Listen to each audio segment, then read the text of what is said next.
Good morning, everyone. I welcome you all to another episode of Decoding the Polls, an initiative part of the Center for Public Policy Research, where we host various series of discussions, webinars, and podcasts around the election time. I'm Alina D. Sabu, Research Associate at CPPR, and your host for today's episode. And in today's episode of Decoding the Polls, we'll be looking closely at the key trade, foreign policy, and energy policies of Trump and Harris, which has deep implications for India as well as Asia. This is the second webinar in our US election webinar series. The first webinar, which focuses on the voter turn analysis of US elections, is available on our YouTube channel. And today, to examine the various agendas and policies of the candidates, we have with us here Ambassador T.P. Sreenivasan sir. T.P. Sreenivasan sir is a former ambassador and permanent representative of India to the United Nations, Vienna, and governor for India of the International Atomic Energy Agency, Vienna. His previous postings were as India's ambassador to Austria and Slovenia, Deputy Chief of Mission in ambassador rank in the Embassy of India, Washington, High Commissioner of India to Kenya, and Permanent Representative of India to the United Nations in Nairobi, Ambassador and Deputy Permanent Representative of India to the United Nations, New York, and also Ambassador to Fiji and 8 other South Pacific Island states, and the postings to Indian missions in Tokyo, Thimphu, Moscow, New York, and Yangon. T.P. Sreenivasan served in the Indian Foreign Service for 37 years and nearly 20 years of expertise in multilateral diplomacy and has represented India at a number of international conferences organized by the United Nations, the Commonwealth, and non-alignment movement. I welcome you, sir, to this episode of Decoding the Polls. Thank you. Thank you very much for that generous introduction. Thank you, sir. And to join in on the conversation, we have with us here today Dr. J. Paul Zachariah, Program Officer, Chairman's Office at CPPR. He works with the Chairman on the strategic development of CPPR and building partnerships. He's deeply interested in international relations and right for the same. I welcome you, Paul, to today's episode.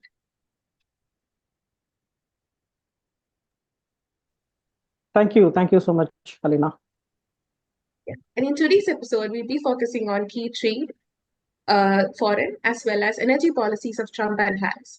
And we'll be exploring the potential impacts on India and Asia as well. And we'll gain a deeper understanding of these policies that could shape the future of regional cooperation and economic partnerships and energy security. Over to you, Paul. Thank you. Thank you once again, Alina, for setting the tone for today's conversation on the issues of foreign policies, trade, and energy agenda of President Donald Trump and Vice President Kamala Harris, when we are just barely a week away from it. It is always a pleasure and honor to have you in CPPR's webinars and discussions. Thank you. Sir, if I can begin with a very basic question. How important are foreign policy issues to American voters in the US presidential elections? Please correct me if I'm wrong, because my understanding is that historically domestic issues have played a greater role in US elections. But this year, foreign policy might be key. I'm saying this because just last month, the Pew Research came out with the report which said that even when 81% of American voters who were surveyed cited economy as a key determinant, about 62% cited foreign policy. So, sir, my question is, what is your take on to what extent foreign policy could actually influence the decision of the American voters in 2024? Well, you're absolutely right. Foreign policy issues were not so dominant in previous elections. It's always matters like abortion, economy, taxation. These are the issues which dominate US elections. But this year it has been broadly agreed that foreign policy occupies an equal position in this debate. The reason for this is the present state of geopolitics in the world. The Americans themselves are not clear as to where they stand in this new dispensation which is emerging. So like all other countries, they're also anxious to see that they not only protect their position in the global order, but also improve on it. And therefore, the question being asked is who between the two candidates will be able to ensure a place of importance for United States. And two personalities are more important than the two political parties. In America, political parties do not have any diverse agendas when it comes to foreign policy. And like in India, there is a general consensus on foreign policy. But in this particular case, the two personalities are very important in foreign policy. So there is an expectation that if President Trump comes to power, he will somehow solve the problems of the world. So contrary to his earlier image of disruptor, now somehow an impression has been created that if he comes back, he will stop the wars and he will go for peace. And that impression is there, even though he has not been stating it so clearly at this point in the election campaign. So that's an advantage that he has. But the disadvantage Kamala has is because she's considered to be a spiritual successor to Biden. And Biden, though a long-term expert on foreign policy, has not made any big impact on foreign policy during his tenure as president. It's also because of the circumstances. But so his expertise and knowledge about foreign policy was not at play in any of the 4 years or nearly 4 years that he has been president. So there is a fundamental disagreement, shall we say, between the assessment of these two candidates as to how they will perform in the foreign policy field. And therefore, people are trying to influence both of them by giving suggestions and also to prompt them to take foreign policy perspectives. Thank you, sir. If you can just stick on with that. Can I quote from Samuel Huntington's much acclaimed book, The Clash of Civilizations and the Remaking of World Order? I quote, while the agreement on nuclear matters between the United States and North Korea might appropriately be termed as negotiated surrender, the capitulation of the United States on human rights issues with China and other Asian powers were unconditional surrender, unquote. We know that this was written in the 1990s, but 3 decades later, coming to 2024, as the world eagerly waits for who would be sitting in the Oval Office in Washington, D.C., you did mention that there are some divergent views of President Trump and Kamala Harris. But if I may ask you very specifically, in policies that affect China, are the views of both candidates just grandstanding, or do you think they might be able to take in actionable policies? Well, on China is the most important foreign policy issue for any country today, not only for the United States, for India and all the others. And therefore, naturally, the position with regard to China assumes some significance. As far as we are concerned, we know that President Trump stood by us, at least in policy, to the extent of supporting the Indian position at the time of the 2020 aggression into Ladakh. But there is no such indication from the Americans about their position on China, particularly vis-a-vis India.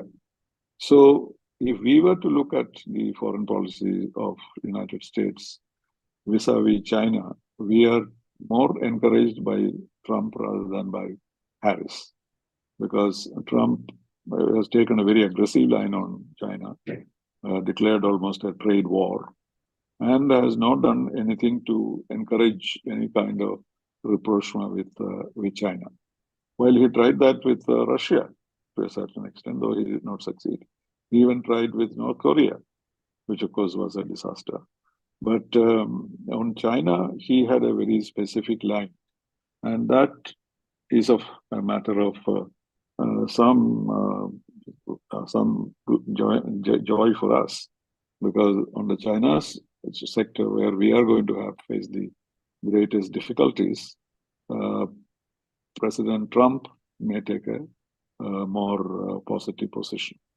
But with Kamala Harris, the problem is she is very much enamored by human rights issues. And there, her assessment of India has been fairly negative, because she has felt that the democracy in India is not as good as it should have been. India should have, been more careful with its democracy and human rights situation. Jammu and Kashmir, he has clear views. All these have somewhat irritated India. But that's not the case with President Trump. So, at least as far as India-China things are concerned, we may find ourselves more comfortable with Trump than with Kamala Harris. Of course, considering that there may not be much of a change after they become presidents. But only when they become presidents, they will indicate exactly where they're going. But for China, Biden has been taking a more, shall we say, modest line, while Trump has taken a major line against China. Thank you, sir, for that point. So if we can just move on to some multilateral institutions and the policies of President Trump. It is said that President Trump has kind of a disdain for many of the UN bodies and multilateral organizations like EU, NATO, or WTO, UNESCO, and even the Paris Climate Agreement. It's that either he tried to weaken or pull out from these institutions. And when President Biden took office, he joined the United States rejoined 4 of them.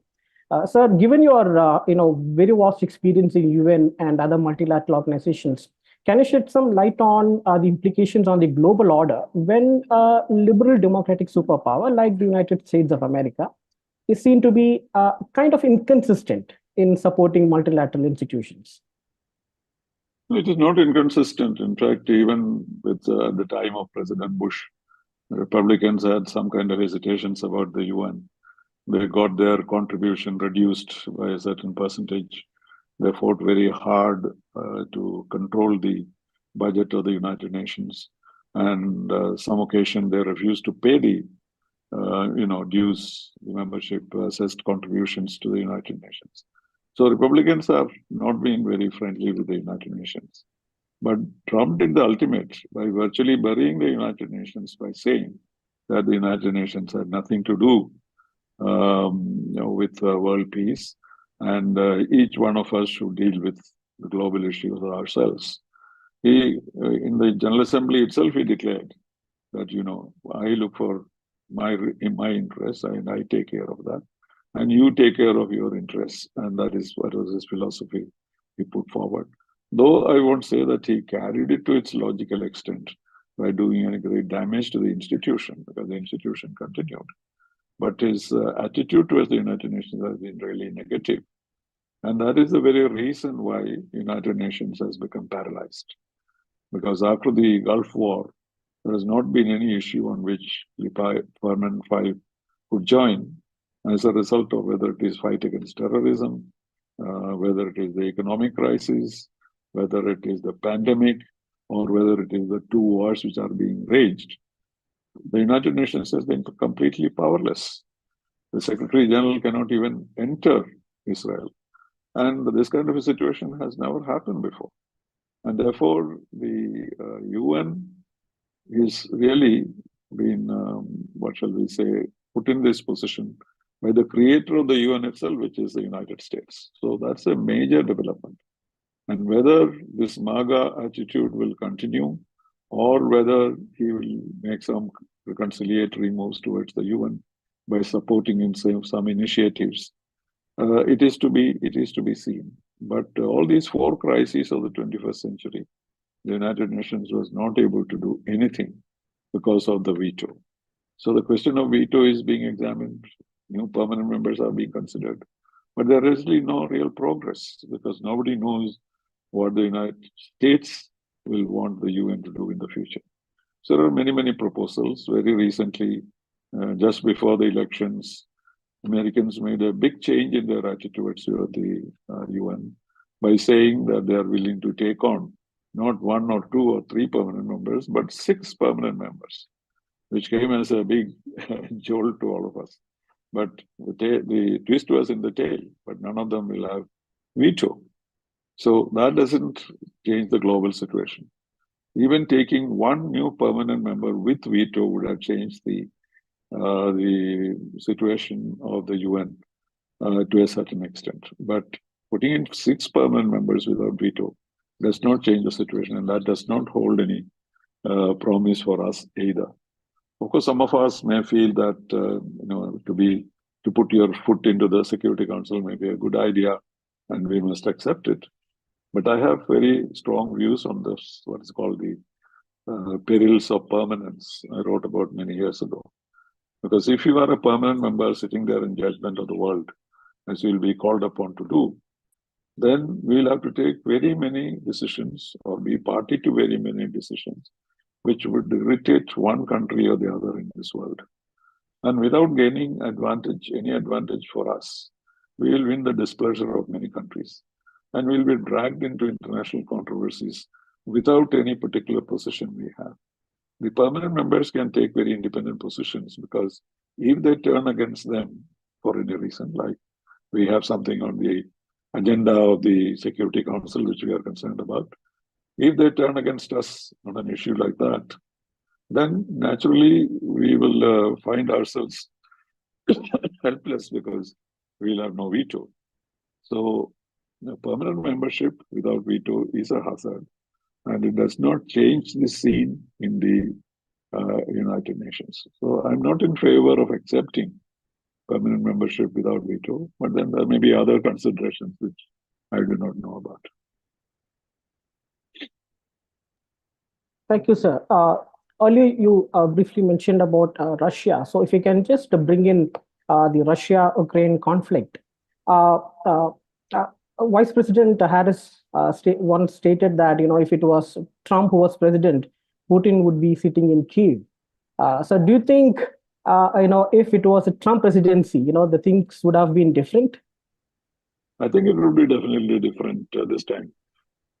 Because, first of all, he has a plan, which nobody else seems to have, of a peace deal, which would actually concede some part of Ukraine to Russia. Nobody else has commented on this because of the situation is so fluid. Others, like India, for example, is only urging the war to end, to say repeatedly that we stand for peace. But that does not come as a consolation to fighting forces. We want peace. When we say we want peace, we are saying that both countries are at fault or some such suggestion. And therefore, if President Trump comes out with a specific plan, which he may have worked out with somebody or the other, and give the Ukraine some kind of a relationship with NATO, even if it's not a full membership. So there are some openings there which the president can introduce, and therefore there may be a difference. But President Trump carries these negotiations to some extent, and then when he is not pleased with it, he abandons it. Like in the case of the Paris Agreement, like in the case of Iranian nuclear deal, all this. So he doesn't carry these to a perfect conclusion. So he creates this image of a peacemaker, tries to do things, and sometimes he just drops it and goes another direction. So all this has to be taken with a pinch of salt. But definitely, President Trump will make some suggestions for a ceasefire in Russia-Ukraine, which I think is needed. Even President Putin will be quite happy if we can find a reasonable ceasefire agreement. Understood, sir. If we can, for a bit, stay on with the Russia-Ukraine conflict and India's position on Russia and the grand strategy of Russia at the recent BRICS meeting. I would like to link you to one of your tweets on X, on Twitter, where you said, I quote, theory has emerged that US is getting tough with India in Panun case to discourage India from endorsing the new BRICS currency unit at the BRICS summit, unquote. So do you think, irrespective of whether it's a Republican or a Democrat who sits in the White House, they would follow the same strategy that the US has towards India in terms of Russia and BRICS? Yes, I think the BRICS has shown that there is no immediate possibility of a ceasefire or even mediation. Prime Minister Narendra Modi has no particular formula as far as we know, while he urges them to, because this is an era of peace rather than war. And that is not a great attraction for them, because if they are willing to freeze the situation at this point, there is nothing that prevents them from doing so. But their judgment is the present situation is better for them because both of them expect victory. So, but President Trump will naturally try to gain some global recognition by bringing this to an end, at least as a ceasefire. I mentioned the Panun case because that's a very strange situation where the United States, with such good relationship with us, it's not Canada, it's a very different relationship India has with the United States. To bring up the Panun case, he has not even been assassinated. It's only a plot. But they are making a big noise about it. And even, implicating our national security advisor as a kind of, responsibility for this plan, the reported plan to assassinate Panun. And this created the kind of impression that why is this being completely pressed by the United States? And then someone came up to this conclusion that there is another reason, which is the currency unit, which is being discussed in BRICS. United States, the debt, national debt is increasing by the second, not by the minute, as you know. And therefore, any kind of de-dollarized at this point will be a death blow to American economy. So no American president can afford to have another currency and de-dollarization at this particular moment because their external debt is among us. I don't know the figures, but it is really growing by the second, as we are told. So an arrival of another currency on the world stage at this point would have been very negative from their point of view. But fortunately, India was also not very keen to have this currency at this time, and the Russians were also not. So since Russia and India did not favor it, there was no possibility of it being adopted in BRICS. And so both Russia and India are willing to wait. We don't want to wage a war against a Bretton Woods institution at this time. Particularly Russia, they're at a very delicate stage in their economic planning because they are being isolated by everyone.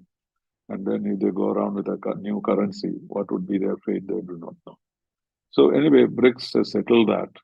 And at least for the time being, there will be no new currency, except that there is an agreement that the members of BRICS themselves can do their deals in their own local currencies. And that's already being done to a certain extent. Like India and Russia have a currency arrangement, which we had for many years, incidentally. And so that danger of India and Russia joining in a Chinese move for a yuan arrangement has disappeared, at least for the time being. Understood, sir. If we can move on to the conflict in Gaza and the stand that both presidential candidates have taken, I just want to link it to the American Muslim voters in the US. So according to a think tank study, majority of Muslim voters favored Biden in 2020. In fact, 65% of Muslim voters across the swing states in Michigan, Pennsylvania, and Georgia, they voted for Biden. And I think that was, it became a very narrow victory for the Democratic candidate. So when we fast forward to 2024, with about 2.5 million Muslim voters in the US, and the somewhat divergent policies, if I've understood correctly, of President Trump and Vice President Harris on the Israel-Hamas conflict. Do you think this would have a major impact on how the voting happens among American Muslims? Well, whatever may happen for American Muslims or anybody else, one thing is certain that Americans will support Israel to the hilt. Because they are dependent. It's the tail wagging the dog, as it were. It is Israel policy which determines American policy as well as the West Asia is concerned. And so Muslims may vote against or in favor of Trump. They may have done it last time because Trump was very anti-Muslim. You remember that he has closed off visitors from several countries. So Yeah. the travel ban that he imposed, it was very specific, Muslim specific, which angered the whole Muslim world. So they had no reason to support Trump. Also because he's a very staunch Christian, follower, and so that may have been reflected there. But the present situation is that this war in Gaza is becoming more dangerous than the war between Ukraine and Russia, because Ukraine and Russia can be controlled in some form because you are dealing with legitimate governments. But here you are dealing with forces on which nobody seems to have any influence. Iran seems to be the only country who is willing to support Hamas and others and other terrorists. And the Arab world is completely moved away from that kind of a situation. In fact, the Arabs were slowly making progress in normalization of relations with Israel. And their economy is now fully geared to accept Israeli investment. Even Sundays are now a holiday, contrary to Islamic faith. So these concessions they are making because they see a great possibility of cooperation with Israel. Even we have a second quad with Israel, UAE,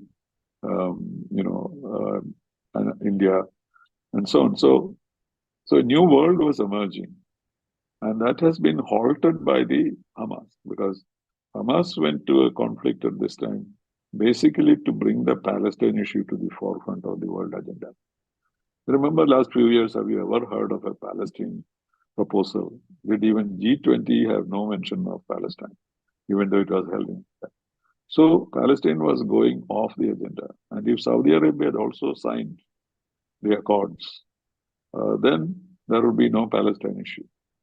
So what I think is that Hamas decided that even if we have to sacrifice ourselves, we have to bring Palestine to the forefront of the global agenda. And they have managed to do that. They're already successful in that, in spite of the big losses they sustained.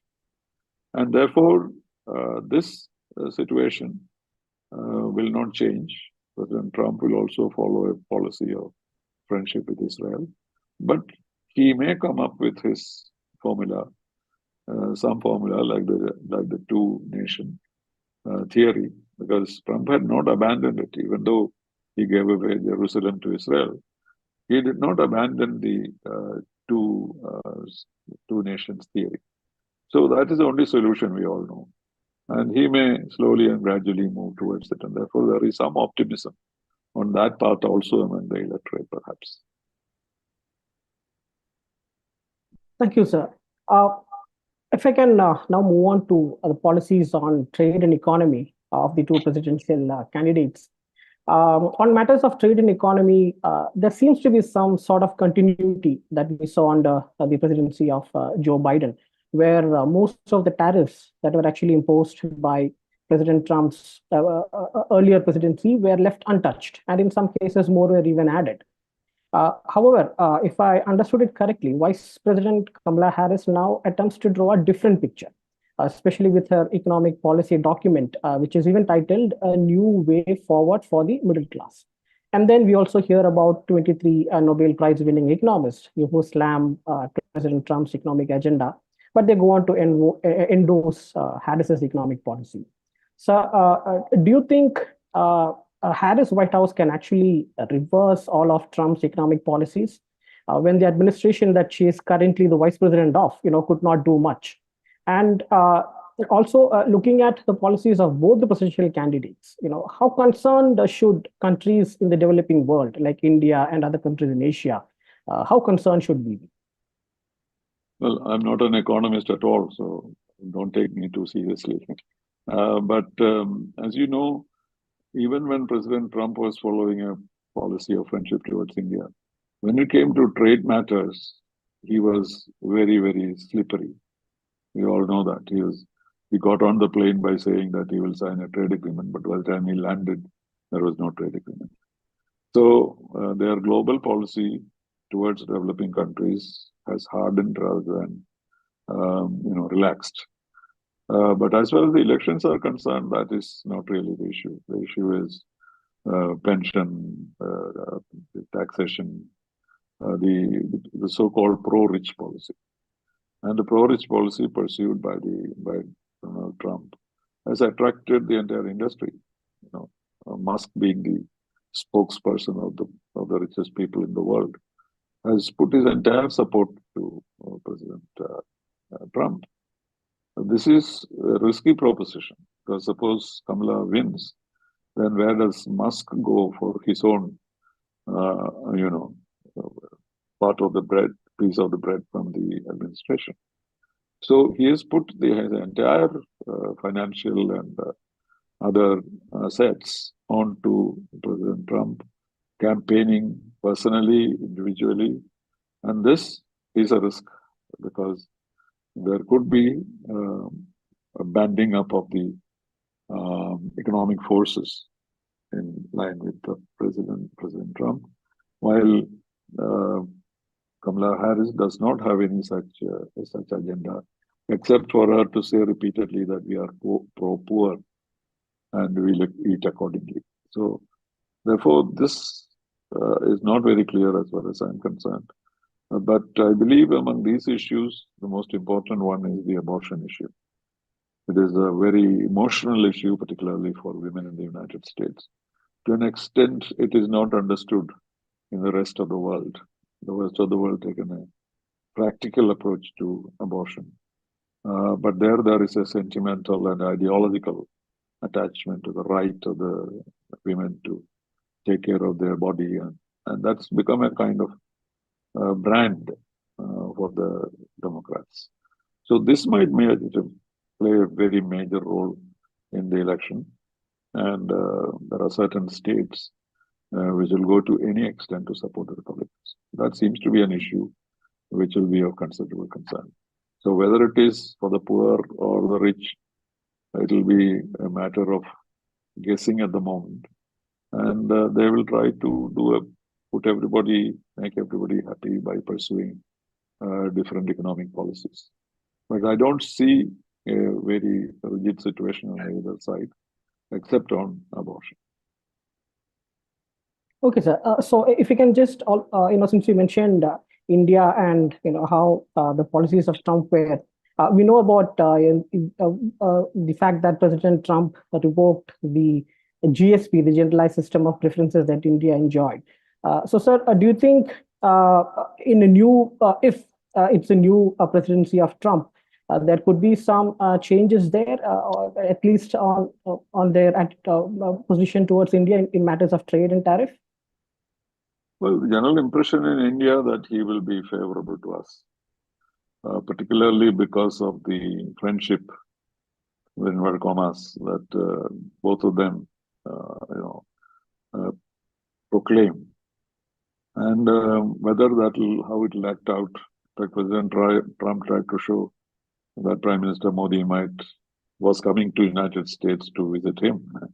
But I don't think there was any giving on that from India's side. And that was fair enough, because before the elections to take any side would be improper.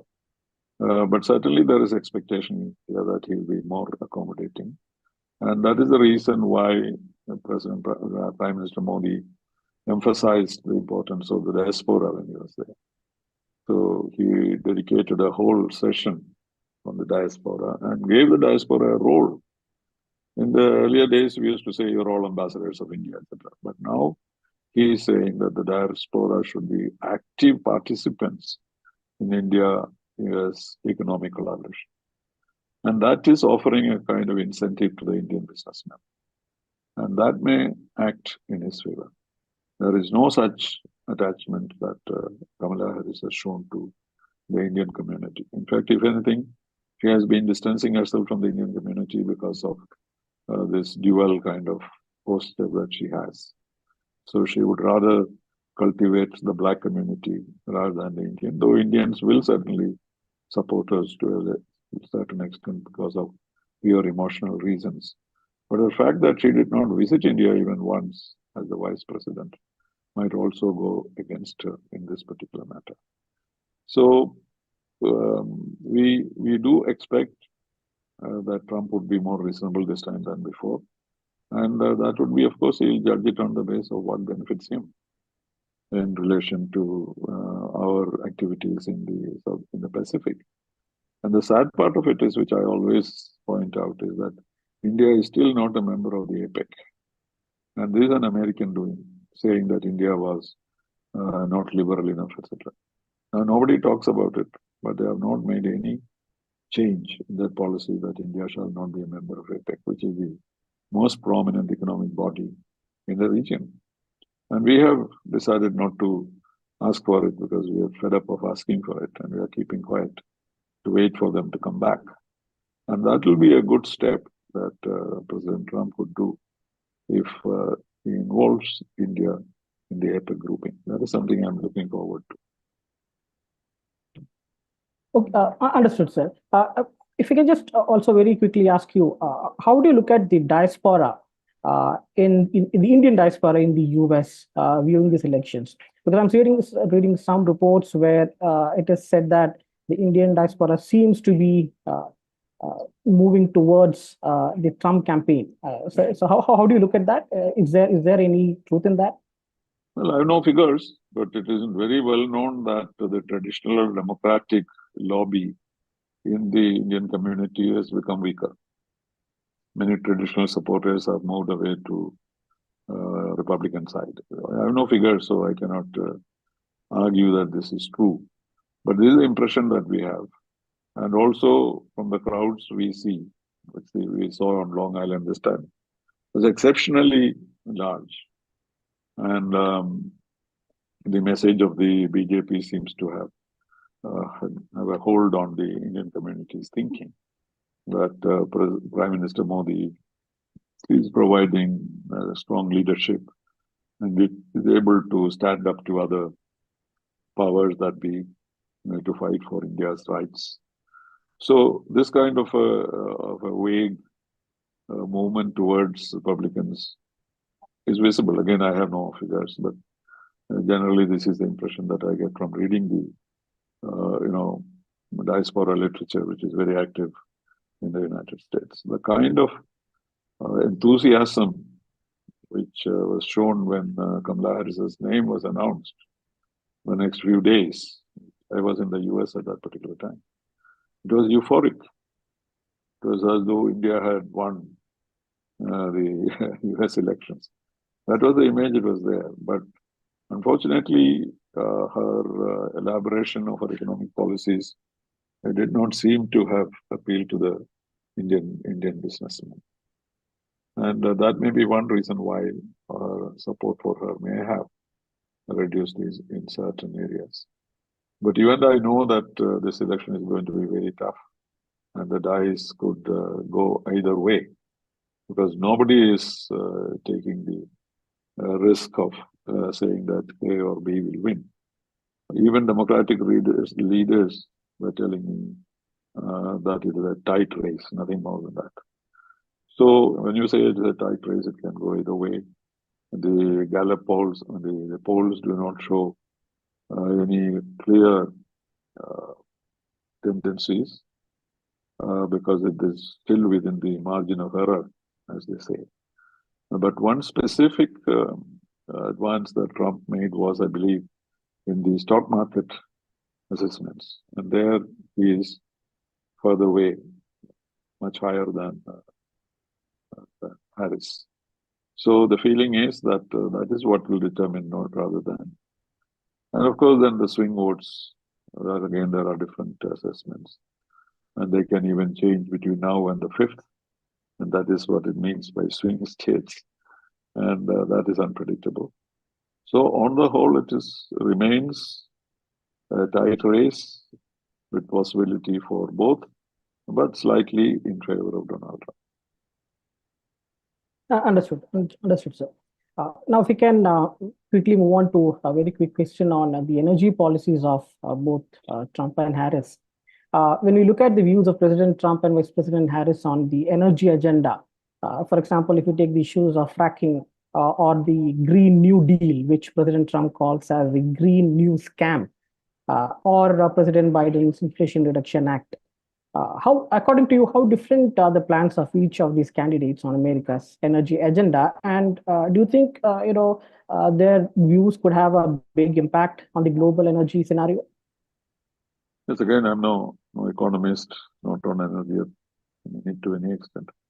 But Kamala Harris made a big shift on the question of fracking, you know that. And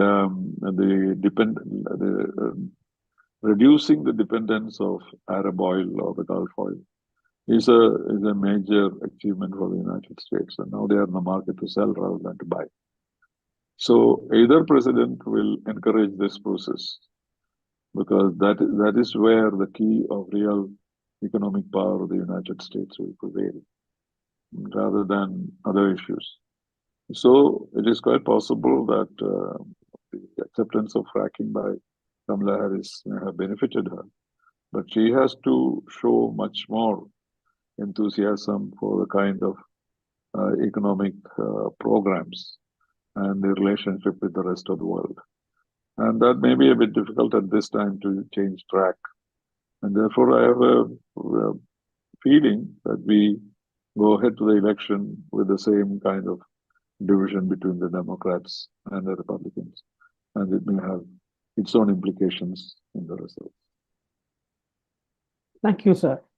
Sir, finally, to close today's discussion, let me, if I can ask you this, we saw the Trump campaign's MAGA rally at the Madison Square Garden in New York City, and then just early morning for us, we saw Vice President Kamala Harris speaking at the Ellipse in Washington, D.C.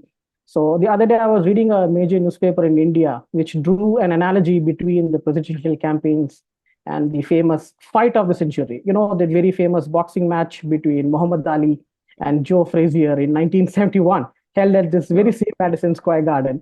So, do you think that the 2024 US presidential elections is kind of the fight of the century for the Americans and the geopolitical world in general? It may well be, but at the moment, people are veering towards pro-Trump results. We cannot predict that. So if it's the fight of the century, it has to be so close. But now the feeling is not that close for various reasons. Well, let it be the fight of the century. It will all be fun for us to watch. But what matters is who becomes the president and by what methods. I was very disturbed to read a Washington Post report this morning. Waking up, I read that the sentence was something like this, which I tweeted. It said that the election will be free and fair, and the president will be a person who will be elected by the majority.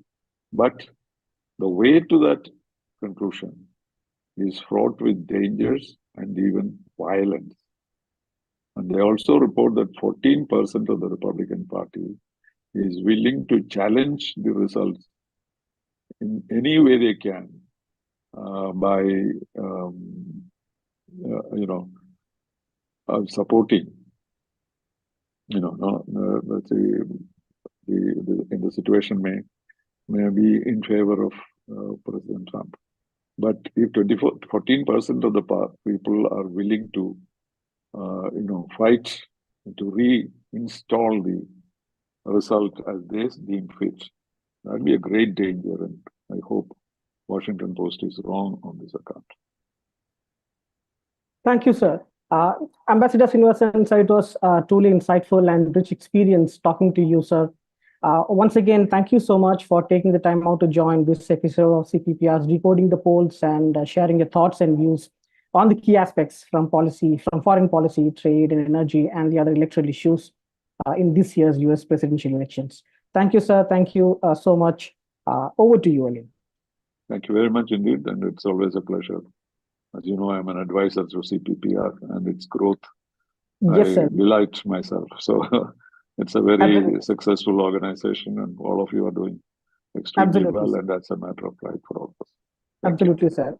Thank you so much, sir, for all your guidance, continuing guidance throughout all these years, sir. Alina, over to you. As we wrap up this insightful discussion with the expertise of our esteemed guest, Ambassador T.P. Sreenivasan sir, we've learned valuable insights into foreign trade and energy policies of both the candidates. Thank you so much, sir, for your thoughts and ideas on the US elections. We hope to have more fruitful conversation with you soon. Thank you. When the results come, we can sit together and analyze. Okay. Thank you, sir. Thank you for the invite. All right. Thank you. Bye-bye.